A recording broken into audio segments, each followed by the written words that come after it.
तो hello guys, कैसे हो आप लोग। Welcome back to Unreal Engine के एक और न्यू वीडियो में।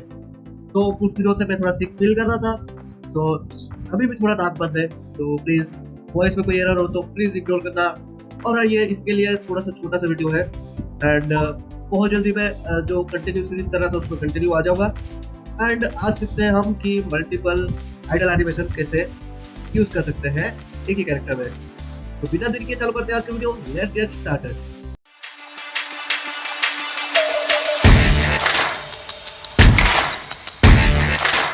तो यहाँ पे कोई भी फोल्डर में हम क्या करेंगे, कोई भी एनिमेशन का ब्लूप्रिंट बना लेते हैं। अगर आपके पास पहले से है तो बहुत अच्छी बात है, नहीं है तो आप अपने स्केलेटन को चूज करके क्रिएट कर सकते हो। मैं बस ट्यूटोरियल के लिए बता रहा हूँ, इसके लिए मैं कोई भी नाम दे रहा हूँ। इसको ओपन कर लेंगे। ओपन करने के बाद यहाँ पर ड्रैग कर लेता हूँ।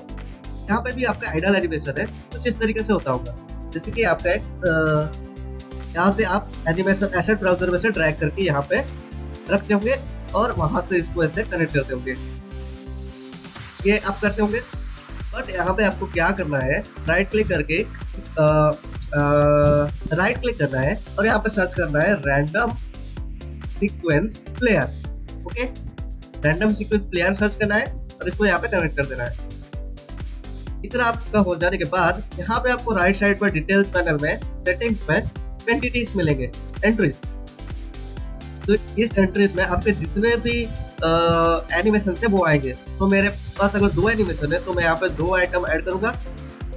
यहाँ से इंडेक्स 0 में सीक्वेंस में जो भी सीक्वेंस एनिमेशन सीक्वेंस है वो ऐड करेंगे आइडल, और यहाँ पे सेकंड वाले में सेकंड आइडल एनिमेशन ऐड करेंगे एंड दैट्स इट।